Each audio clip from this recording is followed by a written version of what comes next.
నీ కొరకు క్రీస్తు, నీ కొరకు క్రీస్తు. యేసు ప్రభు పరిశుద్ధ నామంలో మీ అందరికీ కూడా శుభములు. మత్తయి సువార్త 15వ అధ్యాయము 21వ వచనం నుంచి ప్రారంభించి కొన్ని వచనాలు చదువుకుంటామండి. యేసు అక్కడ నుండి బయలుదేరి తూరు సీదోనుల ప్రాంతములకు వెళ్ళగా, ఇదిగో ఆ ప్రాంతముల నుండి కానాను స్త్రీ ఒకటి వచ్చి, ప్రభువా, దావీదు కుమారుడా, నన్ను కరుణింపుము, నా కుమార్తె దయ్యం పట్టి బహు బాధపడుచున్నదని కేకలు వేసెను. అందుకు ఆయన ఆమెతో ఒక్క మాట ఆయన చెప్పలేదు. అప్పుడు ఆయన శిష్యులు వచ్చి, ఈమె మన వెంబడి వచ్చి కేకలు వేయుచున్నది గనుక ఈమెను పంపివేయమని ఆయనను వేడుకొనగా, ఆయన ఇశ్రాయేలు ఇంటివారై నశించిన గొర్రెల యొద్దకే కానీ మరి ఎవరి యొద్దకును నేను పంపబడలేదన్ను. ఆయనను ఆమె వచ్చి ఆయనకి మొక్కి, ప్రభువా, నాకు సహాయం చేయమని అడిగాను. అందుకు ఆయన, పిల్లల రొట్టె తీసుకుని కుక్క పిల్లలు వేయడానికి యుక్తం కాదని చెప్పగా, ఆమె, నిజమే ప్రభువా, కుక్క పిల్లలు కూడా తమ యజమానుల బలం మీద నుండి పడు ముక్కలు తిండు కదా అని చెప్పాను. అందుకు యేసు, అమ్మ, నీ విశ్వాసం గొప్పది, నీవు కోరినట్టే నీకు అవునుగాక అని ఆమెతో చెప్పాను. ఆ గడియలోనే ఆమె కుమార్తె స్వస్థత నొందెను అని చెప్పి రాయబడింది. యేసు ప్రభు తన ప్రాంతమైనటువంటి ఇశ్రాయేల్ దేశం నుంచి బయటికి సరిహద్దులు దాటి తూరు సీదోనుల సమీప ప్రాంతానికి వచ్చాడు. తూరు సీదోనులు అనేటటువంటి ప్రాంతాలు అన్యులు నివసించేటటువంటి ప్రాంతం. అది యూదులకి లేదంటే ఇశ్రాయేలీలకి సంబంధించినటువంటి ప్రాంతం కాదు. అక్కడ ఆ ప్రాంతంలో ఉండేటటువంటి కానానీయులు నివసించేటటువంటి ప్రదేశం. ఆయన అక్కడికి వచ్చాడని చెప్పి ఒక స్త్రీ ఆయన దగ్గరకు వచ్చి, ప్రభువా, నా కుమార్తె దయ్యము పట్టి బహు బాధపడుచున్నదని కేకలు వేసి చెప్పనని చెప్పి రాయబడింది. ఈ సందర్భంలో ఒక విషయం చెప్తా. ఏంటి అంటే, దురాత్మను గురించి, దయ్యాలను గురించి మనం మాట్లాడుతూ ఉన్నాం. పౌలు ఏమంటాడంటే, అంటే పరిశుద్ధాత్మ ఏం చెప్తాడంటే, మనము పోరాడుచున్నటువంటిది రక్త మాంసములతో కాదు, అంధకార సంబంధమైనటువంటి అధికారులతో, లోకనాథులతో మనము పోరాడుచు ఉన్నాము. ఆకాశ మండలమందున్న దురాత్మల సమూహములతో పోరాడుచు ఉన్నామని చెప్పి రాస్తూ ఉన్నాడు ఆయన. లోకనాథులు, ప్రధానులు, అధికారులు అనేటటువంటి వాళ్ళు ఈ లోకానికి సంబంధించినటువంటి వాళ్ళని గురించి ఆయన మాట్లాడడంలే. మొదట క్వాలిఫైయింగ్ పదం ఏంటి అక్కడ? రక్త మాంసములు కాదు. ఈ లోకనాథులు, ప్రధానులు, అధికారులు రక్త మాంసములకి సంబంధించినటువంటి వాళ్ళు కాదు. ఒక క్షేత్రాన్ని, ఒక ప్రదేశాన్ని, ఒక భూభాగాన్ని, ఒక రాజ్యాన్ని పరిపాలించేటటువంటి లోకనాథులు, ప్రధానులు, అధికారులు రక్త మాంసములు కలిగినటువంటి వాళ్ళు కాదు. వాళ్ళు అంధకార సంబంధమైనటువంటి అధికారం కలిగినటువంటి సాతాను యొక్క అధికారులు. They are the generals, they are the officers, they have authority and power over a particular piece of earth, a particular piece of land. They have authority over those people. They have authority and controlling influence over the kings and kingdoms. వాళ్ళకు ఉంటాయి. అదే కదా మనకు బైబిల్లో దానియేలు ప్రార్థన చేసేటప్పుడు ఆయన ప్రార్థనకి ఆలస్యం ఎందుకు అయిందంటే, పారసీక రాజు నన్ను అడ్డగించాడని చెప్పి దేవుని యొక్క దూత చెప్తుంది. ఆ పారసీక దేశాన్ని పరిపాలించేటటువంటి సాతానికి సంబంధించినటువంటి ఒక ప్రధానుడు, ఒక అధికారి, లోకనాథుడు, ఇటువంటి వాళ్ళు ఉన్నారు కొంతమంది ఒక్కొక్క దేశానికి వాళ్ళకి సంబంధించినటువంటి లెస్సర్ అధికారులు, ఇంకా తక్కువైనటువంటి వాళ్ళు కొంతమంది ఉంటారు ప్రాంతాలని, వాళ్ళకి సంబంధించి వీళ్ళందరూ కూడా సాతానికి సంబంధించినటువంటి వాళ్ళ ఈ దురాత్మల సమూహంలో. వారి యొక్క ఉద్దేశం ఏమిటి అంటే, భూమి మీద దేవుని యొక్క చిత్తము ఎట్టి పరిస్థితుల్లో కూడా నెరవేర్చబడకుండా ఉండాలన్నటువంటిది వాళ్ళ యొక్క ముఖ్యమైనటువంటి ఉద్దేశం. దేవుని యొక్క చిత్తాన్ని చెడగొట్టాలన్నటువంటిది వాళ్ళ యొక్క ఉద్దేశం. ఈ ప్రజలు, మానవులు పాపక్షమాపణ పొంది దేవుని రాజ్యంలోనికి ప్రవేశించకుండా, పరలోకంలోనికి ప్రవేశించకుండా ఉండాలన్నటువంటిది వాళ్ళ యొక్క ముఖ్య ఉద్దేశం. దీనికోసం వాళ్ళు కొన్ని రకాలైనటువంటి అద్భుత కార్యాలు, ఆశ్చర్య కార్యాలు, మహిమకరమైనటువంటి కార్యాలు, మానవాతీతమైనటువంటి కార్యాలు ఈ లోకనాథులు, ప్రధానులు, అధికారులు, దురాత్మలు కూడా చేస్తాయి. వాళ్ళని ఆ పురాతన కాలంలో మానవులు దేవుళ్ళుగా, దేవతలుగా ఆరాధించేటటువంటి వాళ్ళు.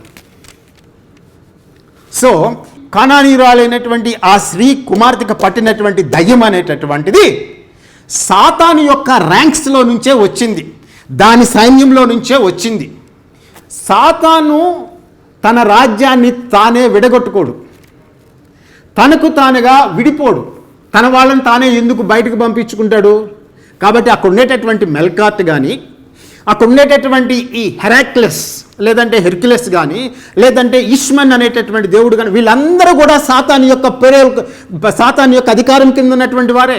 ఈ పిల్లలో ఉండేటటువంటి దురాత్మ కూడా సాతానికి సంబంధించినటువంటిదే. వీళ్ళు సాతానికి సంబంధించినటువంటి అధికారులు దేవుళ్ళుగా దేవతలుగా చలామణి అవుతున్నటువంటి ఆ మెల్కాట్. ఎప్పుడు మనం మాట్లాడేటువంటిది, మనము క్రీస్తు శకము 1వ శతాబ్దము, పురాతన కాలము, ఏన్షియన్ టైమ్స్ గురించి మాట్లాడుతున్నాం. ఈ కాలం గురించి మనం మాట్లాడడం లేదు. ఆ కాలంలో వాళ్ళ చేత ఆరాధింపబడినటువంటి ఆ మెల్కాట్ కానీ, లేదంటే ఇష్మన్ కానీ, వీళ్ళందరూ కూడా, ఆ పిల్లకు పట్టినటువంటి దయ్యం కూడా అందరూ ఒకే రాజ్యంలో ఉన్నారు, సాతాను రాజ్యంలో ఉన్నారు. సాతాను రాజ్యంలో ఉన్నారు కాబట్టి ఈ మెల్కాట్ వచ్చి ఎందుకు ఈ పిల్లకు ఉండేటటువంటి దయ్యాన్ని వదలగొడతాడు? ఈ ఇష్మన్ అనేటటువంటి ఈ దేవుడు ఈ పిల్లకు ఉండేటటువంటి దయ్యాన్ని ఎందుకు వెళ్ళగొడతాడు? వీళ్ళమ్మ ఆ పిల్లని తీసుకుని దేవుడి మందిరానికి పోతుంటుంది, వస్తుంటుంది, పూజలు చేస్తుంటుంది, వస్తుంటుంది, బలులు అర్పిస్తుంటుంది, వస్తుంటుంది, కానుకలు ఇస్తుంటుంది, పండుగ అన్నీ చేస్తుంటుంది. కానీ ఆ పిల్లకి మాత్రం దయ్యం వదిలిపోదు, ఆ పిల్ల రోగం బాగుపడదు. ఎందుకు? ఆ క్షేత్రంలో ఉండేటటువంటి ప్రధానులైనటువంటి ఆ అధికారులు, సాతాను సంబంధమైనటువంటి దూతలు, ఈ పిల్లకి పట్టినటువంటి దురాత్మ, అందరూ కూడా ఒకే రాజ్యంలో ఉన్నటువంటి వారు. అంధకార సంబంధమైనటువంటి రాజ్యములో, సాతాను రాజ్యంలో ఉన్నటువంటి వారు తమ రాజ్యాన్ని విడగొట్టుకోరు, వారు తమ రాజ్యాన్ని చెడగొట్టుకోరు. అందుకనే యేసు ప్రభు ఏమంటాడంటే, ఒక రాజ్యము తనకై తానుగా విడవడితే ఆ రాజ్యము ఏ విధంగా నిలవగలుగుతుంది? ఎవరైనా బలవంతుడు వచ్చి ఆ ఇంట్లో ఉండేటటువంటి ఆ వ్యక్తిని, ఆ స్ట్రాంగ్ మ్యాన్ని బంధిస్తే తప్ప ఆ ఇంట్లో ఉండేటటువంటి సొమ్మును కొల్లగొట్టలేడు. ఇప్పుడు ఈ తూరు సీదోనులో ఉండేటటువంటి ఈ దేవుళ్ళు దేవతలు సాతాను రాజ్యంలో ఉన్నటువంటి ప్రధానులు, అధికారులు. ఆ పిల్లకి పట్టినటువంటి దయ్యము, it is a lesser spirit, evil spirit. Hierarchy ఉంటుంది సాతాను యొక్క రాజ్యంలో. అందరూ దురాత్మలు కాదు, they are lesser evil spirits with a limited power and authority. వీళ్ళకంటే ఇంకా పైన అధికారులు ఉంటారు. అపోస్తలుడైన పౌలు చెప్పేటటువంటిది అదే, దానియేలు చెప్పేటటువంటిది అదే. దేర్ ఆర్ ప్రిన్సెస్, లోకనాథులు, ప్రధానులు, అధికారులు, రక్తమాంసము కలిగినటువంటి వాళ్ళు కాదు, స్పిరిచువల్ బీయింగ్స్ అనేటటువంటివి ఉన్నాయి. ఆ పిల్లకి ఎందుకు వదలలేదు దయ్యము? That is the reason. నువ్వు ఆ పిల్లకి సాతాను సంబంధించినటువంటి అపవిత్రాత్మ ఆ పళ్ళిని పీడిస్తుంటే నువ్వు సాతాను సంబంధించినటువంటి అధికారి దగ్గరికి, ఆ దేవుడి దగ్గరికి తీసుకెళ్తే ఎందుకు వదలగొడతాడండి? So there is no solution లేదు. ఇప్పుడు చూడండి, యేసు ప్రభు తన యొక్క పరిచర్యని కేవలము ఇశ్రాయేలుకి మాత్రమే పరిమితం చేసుకున్నాడు ఆయన జీవించిన కాలంలో. దాని యొక్క అర్థము, యేసు ప్రభు కేవలము ఇశ్రాయేలుకి మాత్రమే పరిమితమైనటువంటి ప్రవక్త కాదు. He is more than A prophet, he is more than A priest, and he is more than a king. He is a God himself, he is the creator God. ఆయన శరీరాన్ని ధరించి ఆ కాలంలో ఆయన జన్మించాడు. సరే, బాగానే ఉంది. మరి ఇప్పుడు ఆయన ఆ సరిహద్దులు దాటి వేరే దేశం యొక్క సరిహద్దుల్లోకి వచ్చాడు, వేరే క్షేత్రంలోనికి వచ్చాడు, వేరే పొలిమేరల్లోకి వచ్చాడు. ఆ క్షేత్రాన్ని, ఆ పొలిమేరని, లేదంటే వాటన్నిటిని కంట్రోల్ చేసేటటువంటి వాళ్ళు ఎవరు? ఈ కంట్రోలింగ్ స్పిరిట్స్ ఎవరు? ఈ మెల్కాట్, లేదంటే ఈ హెరాక్యులస్, లేదంటే ఆయన పేరు అది, ఇంకో ఇష్మన్, ఇంకా కింద ఏమన్నా దేవుళ్ళు లోకల్గా ఉండేటటువంటి వాళ్ళు, స్థానికంగా వాళ్ళు ఆరాధించేటటువంటి, అక్కడికి వచ్చాడు యేసు ప్రభు. మరి వాళ్ళ అధికారం కింద ఉండేటటువంటి ప్రాంతం అది, దట్ టెరిటరీ, ఆ భూభాగం అనేటువంటి వాళ్ళ అధికారం క్రింద ఉంది, ఆ రాజ్యం అనేటటువంటి వాళ్ళ అధికారం క్రింద ఉంది, ఆ ప్రజలు వాళ్ళని ఆరాధిస్తూ ఉన్నారు. అటువంటి ప్రదేశం దగ్గరికి యేసు ప్రభు వచ్చాడు. ఏం చేశాడు? ఏం చేశాడు? ఆ స్త్రీ వచ్చి అడిగింది, బ్రతిమాలింది. సంభాషణ గురించి నేనేమో మాట్లాడడంలే. యేసు ప్రభు ఆమెను చూసి ఆమె ఆయన్ని దావీదు కుమారుడా అని చెప్పి సంబోధిస్తుంది. మరి యేసుప్రభు ఎందుకన్నాడో, నేను చెదిరిపోయినటువంటి ఇశ్రాయేలు యొక్క గొర్రెల దగ్గరికి మాత్రమే పంపించబడాలని చెప్పి ఒక మాట అంటాడు. దీంట్లో ఏదన్నా గద్దింపు ఉందా, మందలింపు ఉందా నాకైతే అర్థం కాలే. కానీ ఒక విషయం మాత్రము ఆమె చెప్తూ ఉంది. అది ఏంటి అంటే, ఆయన రాయల్టీ గురించి, ఆయన యొక్క kingship, he came from A royal lineage, ఆ వంశముల నుంచి వచ్చాడు, దావీదు కుమారుడు ఆయన. మరి రాజే ఒక రకంగా చెప్పుకోవాలంటే, because he came from a king, he is a descendant of David. Physically, శారీరపరంగా చూసుకుంటే ఆయన దావీదు యొక్క సంతానము.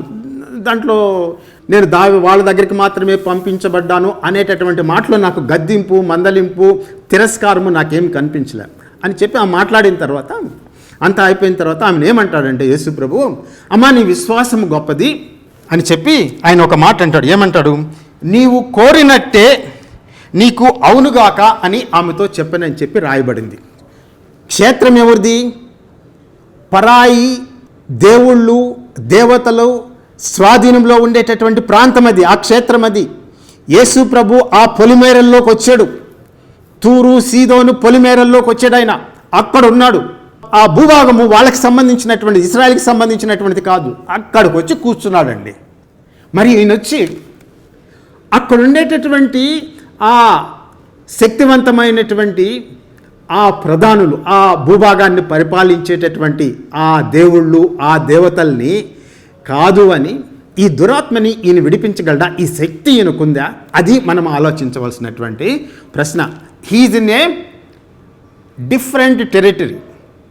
వాళ్ళు వేరే దేవుళ్ళని ఆరాధిస్తారు. ఇప్పుడు యేసు ప్రభు ఏమంటున్నాడంటే, చూడండి, ఆ లాంగ్వేజ్ ఇంగ్లీష్లో రాయబడినటువంటి మాట చాలా గ్రాండ్గా ఉంటుంది. అంటే చాలా రాయల్ లాంగ్వేజ్ అక్కడ రాయబడింది. ఏమంటాడంటే 28వ వచనం ఇంగ్లీష్లో ఏమన్నాడంటే, then Jesus answered, woman you have great faith, your request is granted అంటాడు. Your request is granted. చూడండి ఆ లాంగ్వేజ్ ఎట్టుంది చూడండి. రాజులు మాట్లాడేటటువంటి మాట, అధికారం కలిగినటువంటి వాళ్ళు మాట్లాడేటటువంటి భాష అది. This is a royal language. Your request is granted. ఎంత ఒక్క మాటలో సంక్షిప్తంగా అనేకమైనటువంటి దీర్ఘమైనటువంటి మాటలు ఏం లేకుండా, both like a command and it's a petition that is granted. రెండు కలిపి ఉన్నాయి దాంట్లో. Your request is granted, that's it, that's done.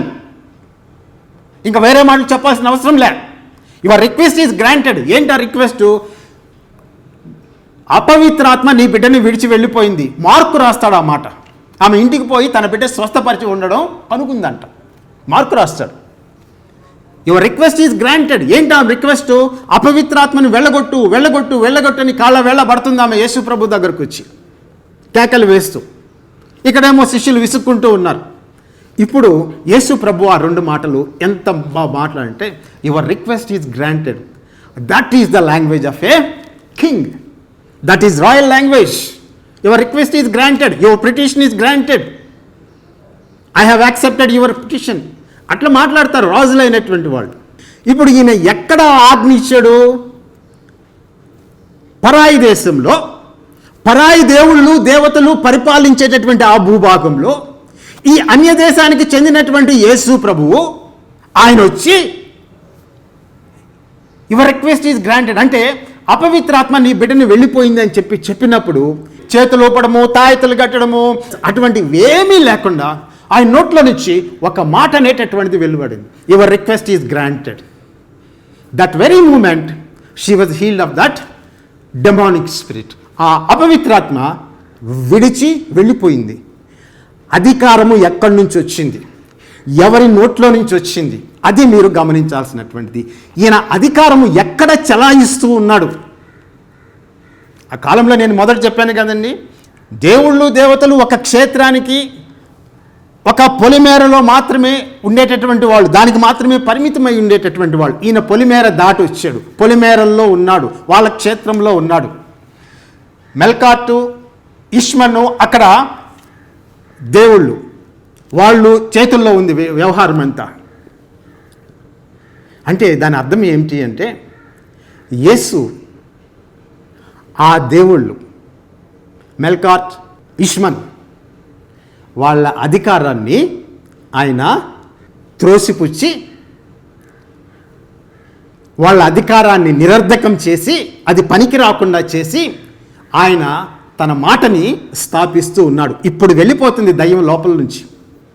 అపవిత్రాత్మ ఇప్పుడు పరుగులు పెడుతూ ఉంది ఆ బిడ్డలో నుంచి. అది ఉండలేదు. అది ఎందుకు? ఆజ్ఞ వెలువడింది. ఎవరి ఆజ్ఞ? చూడండి, ఇక్కడ మాట్లాడే విషయం ఏంటంటే, ఆ కాలంలో దేవుళ్ళు దేవతలు క్షేత్రానికి పరిమితమైనారని చెప్పి ఇప్పుడు చాలాసార్లు చెప్పా, మళ్ళీ చెప్తున్నా. కానీ ఇశ్రాయేల్ దేవుడు కేవలము ఇశ్రాయేల్ దేశానికి మాత్రమే పరిమితమైనటువంటి దేవుడు కాదు. ఒక భూభాగానికి మాత్రమే పరిమితమైనటువంటి దేవుడు కాదు. He is not a territorial God. He is not a territorial God who has some kind of sovereign authority over a limited place. అది చెప్పుకొని ఇచ్చేటటువంటిది. సో ఈయన అధికారము ఇశ్రాయేల్ దేశం బయట కూడా చెల్లుబడి అవుతుంది. ప్రధానులేమి, అధికారులేమి, సింహాసనులేమి యేసు ప్రభు యొక్క నామంలో తల వంచి తీరవలసిందే. ఎఫెసీ రాసినటువంటి పత్రిక 4వ అధ్యాయంలో చిట్ట చివరి భాగంలో ఏమని చెప్పి రాయబడింది? సమస్త ఆధిపత్యం కంటే, అధికారం కంటే, ప్రభుత్వముల కంటే, సింహాసనముల కంటే, శక్తి కంటే, నామం కంటే అత్యంత ఉన్నతమైనటువంటి నామంగా దేవుడు ఆయన నామాన్ని హెచ్చించి తన కుడిపార్శ్వమున ఆసీనుడిగా చేసుకున్నాడు. సమస్తం ఆయన పాదముల క్రింద ఉంచి ఉన్నాడు. సమస్తం ఆయన చేతులకు అప్పగించి ఉన్నాడు. హెబ్రీయులకు రాసినటువంటి పత్రికలో ఇవన్నీ కూడా ఉన్నాయండి. సో యేసు అనేటటువంటి ఈ వ్యక్తి ఒక భూభాగానికి, ఇశ్రాయేల్కి మాత్రమే పరిమితమైనటువంటి దేవుడు కాదు. ఒక క్షేత్రానికి పరిమితమైనటువంటి దేవుడు కాదు. ఆయన అధికారము కొన్ని పొలిమేరలకు సంబంధించినటువంటి దానికి పరిమితమైనటువంటిది కాదు. ఇది భూలోకమంతా కూడా ఈయన యొక్క అధికారము ఉంది. అందుకనే ఆదికాండము 12వ అధ్యాయంలో ఆయన ఏమంటాడంటే, అబ్రహాంతో మాట్లాడేటప్పుడు భూలోకంలో ఉన్న సకల జనులు నీ వలన ఆశీర్వదించబడుదురు అని చెప్తే, యెషయా గ్రంథంలో ఆయన ఏమంటాడంటే, అన్యజనులు నేను నీకు వెలుగుగా నియమించాను. అన్యజనులు నీ వెలుగులోనికి వస్తారు. అన్యజనులు నీ ద్వారా విడిపింపబడతారు. సమస్త లోకానికి ఆయన వెలుగు, సమస్త లోకానికి ఆయన విమోచకుడు. ఆయన ఒక భూభాగానికి పరిమితమైనటువంటి దేవుడు కాదు. ఆయన అధికారము క్షేత్రస్థాయి దేవుళ్ళు దేవతలు, పొలిమేరల్లో ఉండేటటువంటి దేవుళ్ళు దేవతలకి మించినటువంటి సర్వశక్తి కలిగినటువంటి, శక్తి కలిగినటువంటి నామము, అధికారము యేసు ప్రభువుది. కానానీయురాలైనటువంటి ఆసి సూరోఫెనకేశ్రీ, దట్ సైరోఫెనిషియన్ ఉమెన్, ఆ దినమున ఆమె యొక్క విశ్వాసాన్ని దేవుడు ఘనపరిచాడు. వారి దేశంలోనికి ప్రవేశించి వారి దేవుళ్ళు దేవతలు ఏవైతే చేయలేదో యేసు ప్రభు చేసి చూపించి వాళ్ళకంటే సర్వాధికారి అయినటువంటి దేవుడు అని చెప్పి తన్ను తాను ఆ దినమున నిరూపించుకున్నాడండి. That is what I want to tell. కాబట్టి తర్కం లేనటువంటి మాటలు, అర్థం లేనటువంటి మాటలు, యేసు ప్రభు ఫారెన్ దేవుడు అని చెప్పి, ఆయన నామంలో శక్తి ఉంది. నువ్వు ఏ ప్రాంతంలో నివసించినా, ఏ పొలిమేరల్లో నివసించినా, ఏ క్షేత్రంలో నివసించినా ఆయన యొక్క అధికారము చెల్లుతుంది. ఆయన సర్వాధికారి అయినటువంటి దేవుడు. కాబట్టి ఆ సూరోఫెనకీయ స్త్రీ యొక్క కుమార్తెకి కలిగినటువంటి స్థితి నీకు కలిగిందేమో, నీ బిడ్డలకి కలిగిందేమో, మీకు తెలిసినటువంటి వాళ్ళకి కలిగిందేమో. నువ్వు రావలసినటువంటిది, నువ్వు ఆశ్రయించవలసినటువంటిది యేసు ప్రభు యొక్క నామం. నువ్వు ఆశ్రయించవలసినటువంటిది యేసు ప్రభుని. ఆయన సర్వశక్తి కలిగినటువంటి సృష్టికర్త అయినటువంటి దేవుడు. ఆ సృష్టికర్తే ఆయన నీకు విమోచకుడిగా మారాడు. ఆ విమోచకుడిగా మారి నీ పాపాలని ఆయన క్షమించేదానికి మార్గం ఏర్పాటు చేశాడు. ఆయన మన రోగములను, వ్యసనములను భరించెను. మత్తయి సువార్త 8:17. ఆయన పొందిన గాయముల చేత మనకు స్వస్థత కలిగి ఉన్నది. పేతురు రాసిన మొదటి పత్రిక 2:24. కాబట్టి ఇంతవరకు యేసు ప్రభువుని గురించి ఎటువంటి అపోహలు పెట్టుకుని ఉన్నావో ఈ దినమున ఈ వాక్యము నేను నీతో చెప్తూ ఉన్నాను. ఆయన సర్వాధికారి అయినటువంటి దేవుడు, క్షేత్రానికి పరిమైనటువంటి దేవుడు కాదు, భూలోకానికి పరలోకానికి ఏకైక దేవుడు. అంతేగాని భూలోకంలో ఉండేటటువంటి ఒక భూభాగాన్ని, ఒక దేవుడు, ఒక దేవత, అక్కడ దేవత, ఇక్కడ దేవత, ఈ నేచర్ని బిట్స్ అండ్ పీసెస్గా చేసేసి, పార్ట్లుగా చేసేసి దేవుళ్ళు దేవతలు తమ మధ్య విభాగించుకొని పరిపాలించడం ఇక్కడ మీకు కనిపించదు. There is only one God and that is Jesus Christ. ఆయన ఏకైక దేవుళ్ళలో ఆయన ఒక భాగమై ఉన్నాడు. He is the part of that one God. ఆయన సర్వశక్తి కలిగినటువంటి దేవుడు. కాబట్టి కేవలం గుడ్డిగా ఫారెన్ నుంచి వచ్చినటువంటి దేవుడు అని చెప్పి కొట్టివేయకు. ఆయన చేసినటువంటి క్రియల్ని, కార్యాలను ఒకసారి ఆలోచించు. ఈ వాక్యం ద్వారా నువ్వు దీవించబడ్డావని యేసు ప్రభు నామంలో నేను నమ్ముచున్నాను. దేవుడు విస్తారంగా మిమ్మల్ని ఆశీర్వదించి దీవించును గాక. యేసు నామంలో ఆమేన్.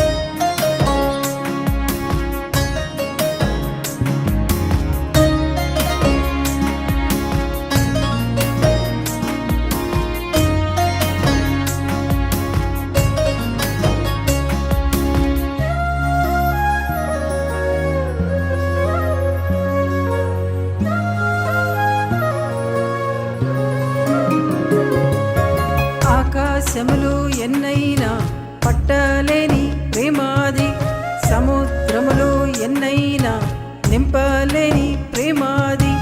ఆకాశములు ఎన్నైనా పట్టలేని ప్రేమాది, సముద్రములు ఎన్నైనా నింపలేని ప్రేమాది. యేసయ్యా యేసయ్యా నీ ప్రేమే చాలయ్యా, యేసయ్యా యేసయ్యా నీ ప్రేమే చాలయ్యా.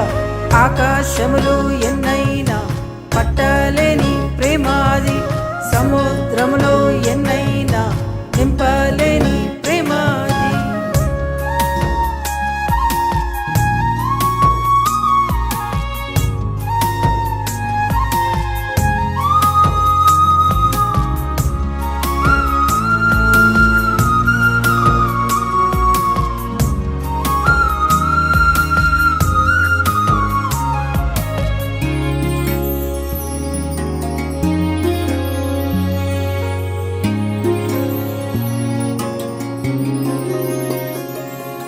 అగ్ని జ్వాలల కన్నులవి భగ భగ మండునవి, బండ వంటి గుండెలను నీరు కార్చిన ప్రేమాది.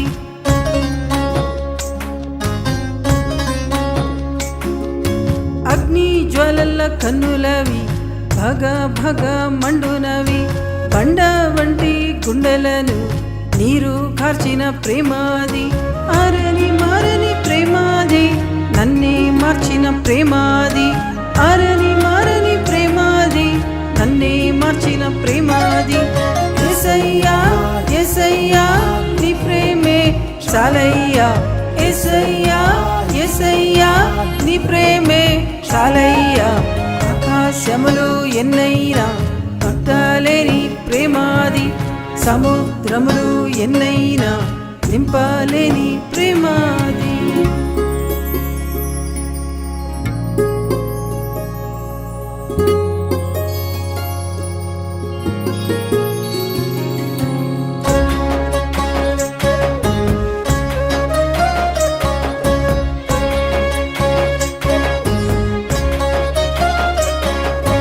రక్తధరల చేతులవి సాచేయున్న బాహు అది, తప్పులను ఎంచదది వేచి వెంటాడు ప్రేమాది.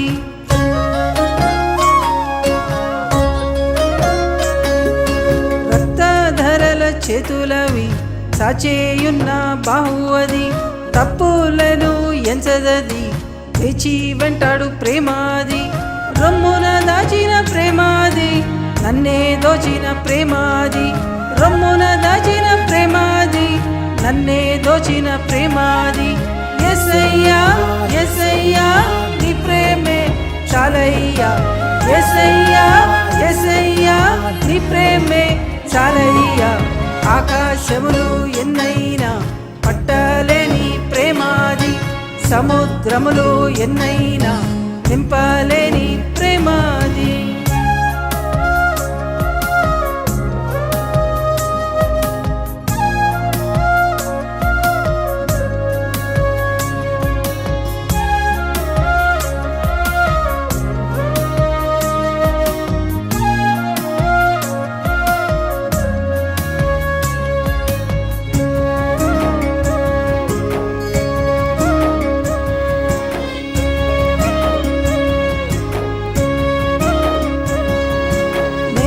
దిగిన పాదాలవి రక్త సిక్త మార్గమది గుంట నుండి పైకెత్తి నన్ను చేర్చి కూర్చిన ప్రేమాది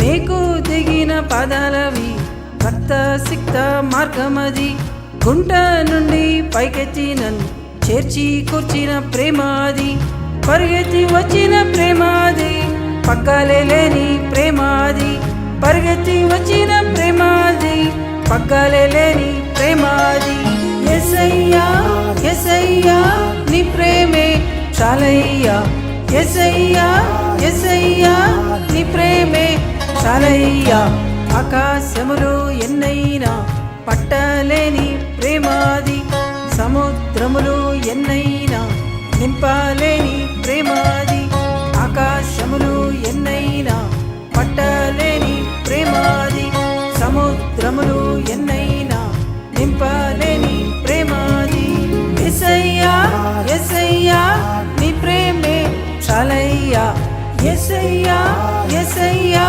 నీ ప్రేమే చాలయ్యా యేసయ్యా యేసయ్యా నీ ప్రేమే చాలయ్యా యేసయ్యా యేసయ్యా నీ ప్రేమే చాలయ్యా ఆకాశములు ఎన్నైనా